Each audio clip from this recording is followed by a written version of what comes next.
Il est l'heure de vous informer, mesdames et messieurs. Bonsoir, bienvenue dans ce journal. Alors, ouvrons ce journal au Nord Kivu, le retour progressif des déplacés internés depuis mi-octobre dernier dans le groupement Boussanda et Binza vivent dans des conditions humanitaires difficiles et lance un appel aux autorités pour leur venir en aide. Reportage.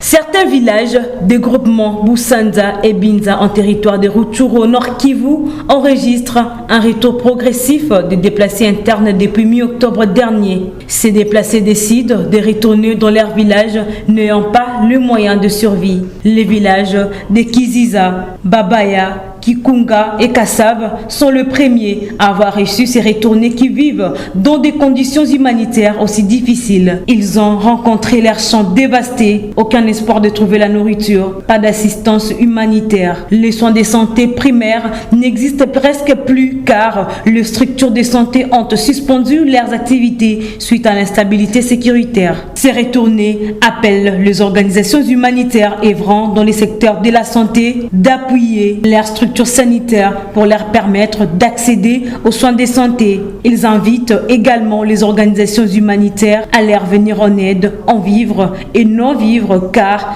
il manque de tout.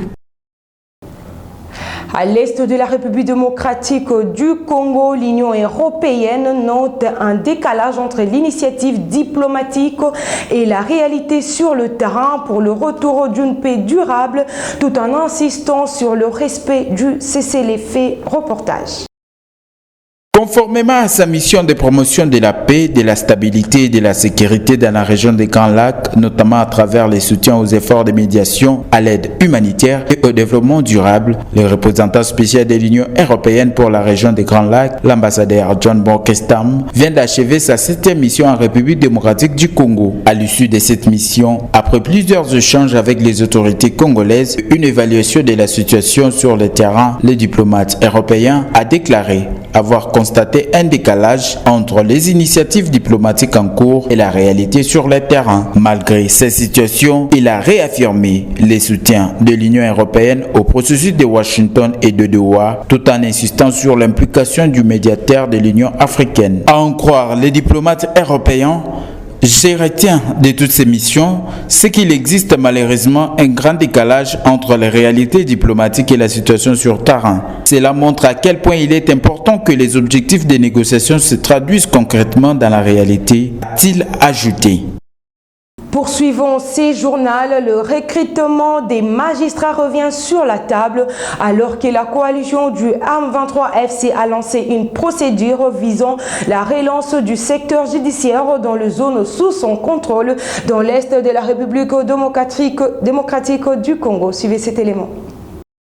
Les conseils supérieurs de la magistrature contestent formellement le message vidéo et audio circulant sur les réseaux sociaux selon lesquels ils seraient en train de recruter de nouveaux magistrats et de reconstruire les pouvoirs judiciaires dans les zones occupées par la coalition M23. Les présidents de la Cour constitutionnelle et président du Conseil supérieur de la magistrature ont rendu public ce mercredi 5 novembre 2025 un communiqué rappelant que, selon la Constitution et les textes légaux en vigueur, seuls les conseils supérieurs de la magistrature est habilité à gérer les recrutements et l'organisation des magistrats sur l'ensemble du territoire national. Selon les informations diffusées par M23, les mouvements auraient lancé des campagnes de recrutement dans les zones sous son contrôle, notamment au nord et au sud Kivu. Des avocats se seraient inscrits et auraient passé des tests le 14 septembre 2025 à Goma, chef-lieu du Nord Kivu. Des avocats se seraient inscrits et auraient passé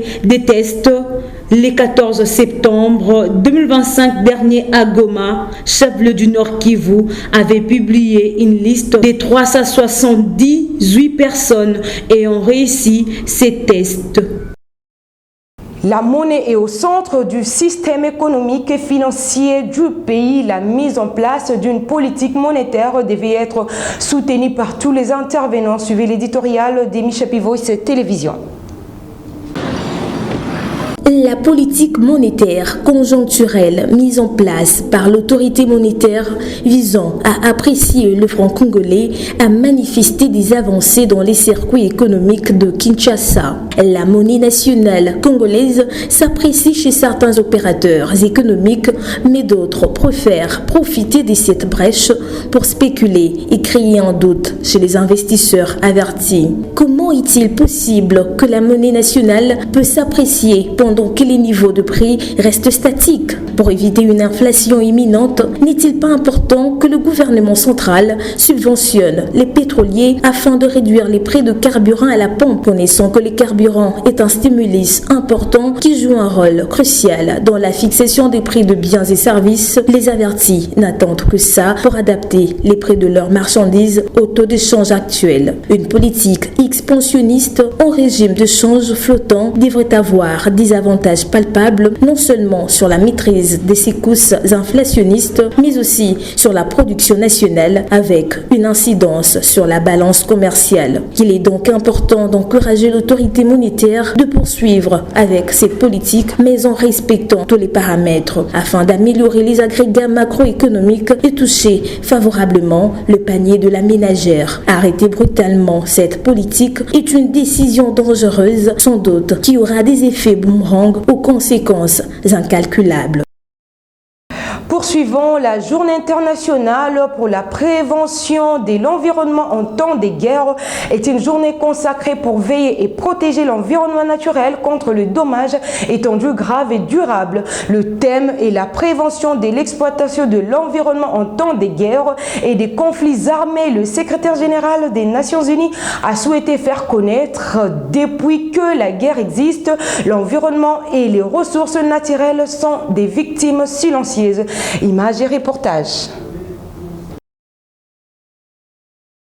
Parlant de cette journée du 6 novembre, nul n'ignore que les conflits armés provoquent des destructions massives qui vont au-delà des combats immédiats, affectant l'eau, le sol, l'air et la biodiversité. Les effets de la dégradation environnementale s'étendent aussi loin des zones de conflit et peuvent perdurer pendant des décennies, compromettant les ressources naturelles et les moyens de subsistance. Des efforts internationaux sont nécessaires pour respecter le droit de conflits armés afin d'interdire des actions comme les attaques contre l'environnement ou le pillage de ressources naturelles. La République démocratique du Congo, qui subit la guerre dans sa partie est, est concernée de près ou de loin, vivant des conséquences néfastes de la guerre où les récoltes sont incendiées. La République démocratique du Congo possède aussi une faune et une flore exceptionnellement riches, classées parmi les plus diversifiées au monde. Au moment où nous célébrons la journée internationale pour la préservation de l'environnement en temps de guerre et des conflits armés, prenons conscience qu'aucune guerre et aucun conflit ne se déroule trop loin de nous pour avoir un effet sur notre environnement, quel que soit l'endroit où nous habitons. Dans la partie est de la République démocratique du Congo, les parcs et forêts sont aussi victimes d'une déforestation massive en raison de la guerre alimentée par les besoins en bois des chauffes et des constructions des populations déplacées. À cela s'ajoute l'exploitation illégale des ressources naturelles et empêche les efforts de conservation, créant une dégradation de l'environnement et une insécurité accrue pour la biodiversité, comme dans le parc national de Virunga. Prenons donc l'engagement de faire ce que nous pouvons pour lutter contre cette menace commune et pourtant souvent oubliée qui met en péril nos vies et notre bien-être. Le vice-ministre de l'Intérieur, Jacques-Men Chabani, a annoncé ce mercredi lors d'une communication avec le gouverneur et le bureau des assemblées provinciales. Une mesure vise à garantir la stabilité institutionnelle durant la période des crises. On l'écoute. La haute autorité nous a instruit de vous communiquer sa volonté et sa détermination à stabiliser les institutions provinciales en cette période où notre pays est confronté à la guerre d'agression nous imposée par le Rwanda et ses supplétifs du M23 AFC. Dans l'ultime objectif de garantir la cohésion nationale et le développement intégral. C'est pourquoi j'en appelle encore une fois au sens de responsabilité des uns et des autres, afin que tous s'engagent sur la voie de la cohésion nationale et de la stabilité des institutions provinciales.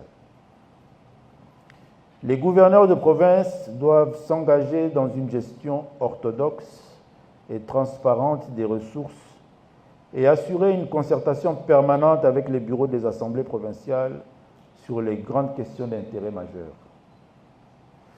Les programmes, projets, accords à financer tant par le gouvernement central que par la province ou que par les partenaires techniques et financiers. Les honorables membres des bureaux doivent conduire les assemblées respectives à adopter une résolution suspendant les pétitions et les motions pendant cette période de guerre. Cela étant, je voudrais, mesdames et messieurs, vous assurer que le gouvernement de la République ne saurait dorénavant laisser les provinces sombrer dans un cycle d'ingouvernabilité sans fin. Pour ce faire, toutes les mesures fortes seront envisagées pour garantir la stabilité des provinces, y compris le recours aux prérogatives extrêmes prévues par la Constitution de la République démocratique du Congo dans ses articles 197, alinéas 7 et 8 et 198. C'est depuis les premières heures, jeudi 6 novembre 2025, que le président Félix Antoine Tshisekedi est arrivé dans la ville brésilienne de Belém, où il participera à la 30e conférence des Nations Unies sur le climat COP30 au Brésil, avec un message fort sur la protection des forêts du Congo et la justice climatique pour l'Afrique. Qu'est-ce qui peut être le contenu de son discours? Les détails dans cet élément. Alors que la planète se réunit une fois de plus autour de la question cruciale du climat, le chef de l'État congolais, Félix Antoine Tshisekedi Tshilombo, s'apprête à prendre la parole à la COP30 qui se tient cette année à Belém, au Brésil. Pour la République démocratique du Congo, considérée comme un pays solution face au réchauffement climatique, ce rendez-vous est une tribune stratégique pour rappeler l'importance mondiale du bassin du Congo, deuxième poumon vert de la planète après l'Amazonie. S'il faudra anticiper sa prise de parole, le discours du président de la République devrait insister sur la nécessité d'une justice climatique. Tshisekedi pourrait réaffirmer que les pays africains, peu responsables des émissions mondiales, en subissent pourtant les conséquences les plus graves. La République démocratique du Congo entend ainsi réclamer une compensation équitable pour ses efforts de conservation et de réduction des émissions, notamment à travers les mécanismes de financement climatique promis par les pays du Nord. Le président congolais devrait également mettre en avant la valeur écologique et économique du bassin du Congo qui capte chaque année des milliards de tonnes de CO2. Tout en défendant la souveraineté du pays sur ses ressources, Félix Tshisekedi plaidera pour un équilibre entre développement et conservation, insistant sur les droits des populations congolaises à tirer profit de leurs richesses naturelles sans nuire à la planète. La participation de la République démocratique du Congo à la COP30 s'inscrit dans la continuité des engagements pris lors des précédentes conférences, notamment la COP26 de Glasgow et la COP27 de Sharm el-Sheikh.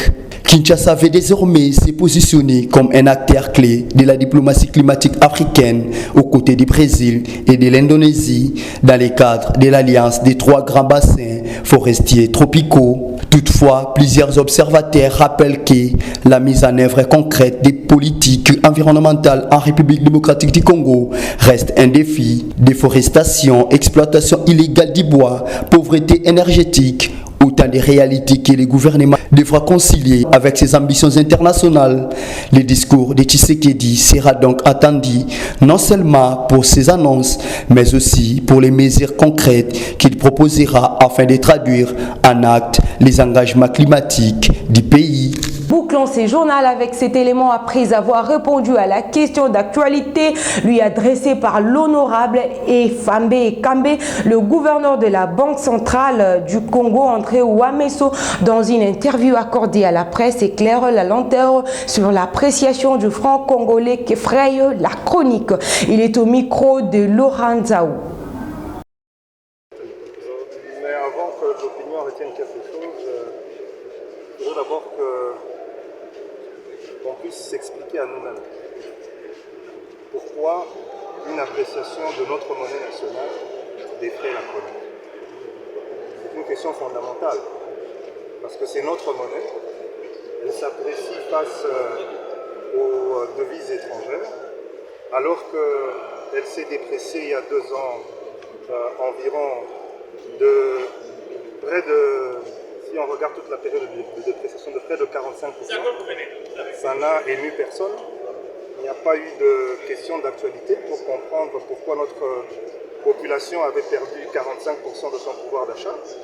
Et aujourd'hui, notre monnaie s'apprécie de 27% environ, au grand bonheur de nos policiers, au grand bonheur de nos militaires, au grand bonheur de nos fonctionnaires, au grand bonheur de nos enseignants, au grand bonheur de nos magistrats, au grand bonheur de nos médecins, de nos infirmières, et une frange de la population, je ne la nie pas, qui fonctionne en dollars, qui pense en dollars, qui vit en dollars, qui est payé en dollars, crie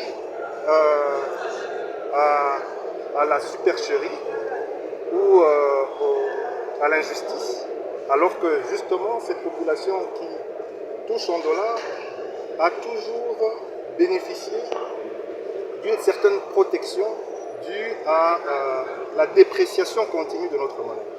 Aujourd'hui, c'est notre monnaie qui s'apprécie, mais si notre monnaie s'apprécie, ça veut dire aussi que les devises étrangères se déprécient. Et quand une devise étrangère se déprécie, vous perdez du pouvoir d'achat. C'est tout à fait normal. Et ici, la Banque centrale fonctionne pour protéger la monnaie nationale. L'article 1 de notre Constitution dit que la monnaie nationale, c'est le franc congolais. Et la loi organique, non pas la loi organique, la réglementation de change stipule dans son article 6 que les transactions se dénouent en franc congolais et que les prix sont affichés en franc congolais. Il faut tout simplement que notre population... Merci à vous tous de nous avoir suivis et bonne suite de programmes sur les antennes de Michapi Voice Télévision.